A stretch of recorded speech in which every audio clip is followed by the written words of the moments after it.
چند سال پہلے کا واقعہ ہے، لیکن آج بھی یاد آتا ہے تو رونگٹے کھڑے ہو جاتے ہیں۔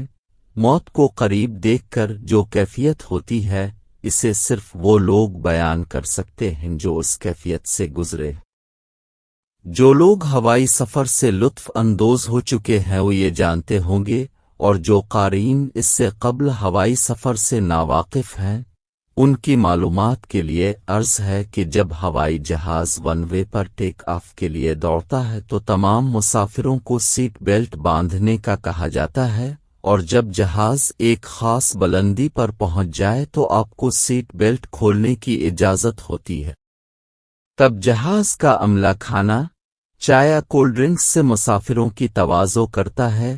اس دن بھی جہاز کا عملہ مسافروں کو چائے دے کر فارغ ہی ہوا تھا کہ اچانک جہاز اپنی بلندی کھوتا ہوا کئی سو فٹ نیچے آ گیا۔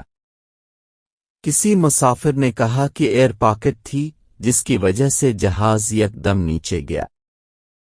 کسی نے کچھ اور کسی نے کچھ کہا، لیکن مسافر جو اس سب کے لیے قطعی تیار نہیں تھے اور ان کے سیٹ بیلٹ بھی کسے نہیں تھے، جہاز کی چھت کے ساتھ جا ٹکرائے۔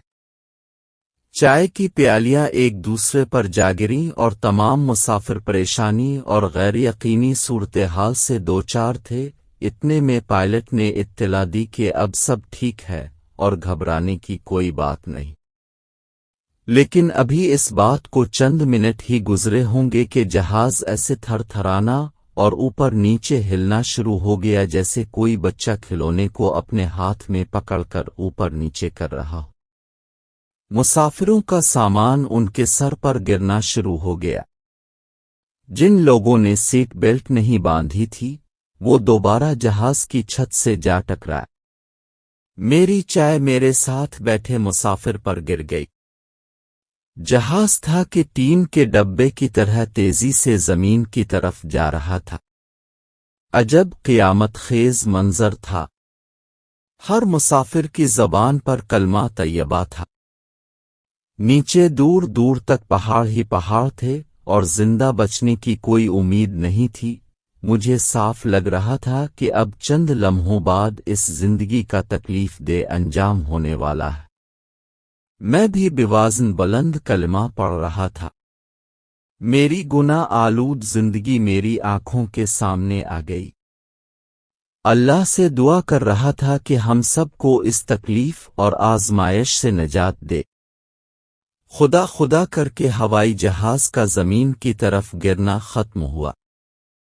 کیپٹن نے جہاز اسلام آباد کے بجائے پشاور میں بحفاظت اتار لیا اور تمام مسافروں کی جان بچ گئی۔ دراصل جہاز ایک ہوائی طوفان میں پھنس گیا تھا جس سے تمام مسافروں اور عملے کا بحفاظت نکلنا کسی معجزے سے کم نہیں تھا۔ یہ سچا واقعہ اسلام آباد کے قریب مارگلا کی پہاڑیوں میں گرنے والے ایئر بس 747 والے حادثے سے چند ماہ پہلے پیش آیا۔ تب ٹی وی چینلوں پر تباہی کے ہولناک مناظر دیکھ کر بہت افسوس ہوا تھا، اور ساتھ خدا کا شکر بھی ادا کیا کہ اگر اس دن ہمارا پائلٹ ہوش و حواس قائم نہ رکھتا اور درست فیصلہ نہ کرتا تو شاید ہم سب مسافروں کا بھی یہی حال ہوتا۔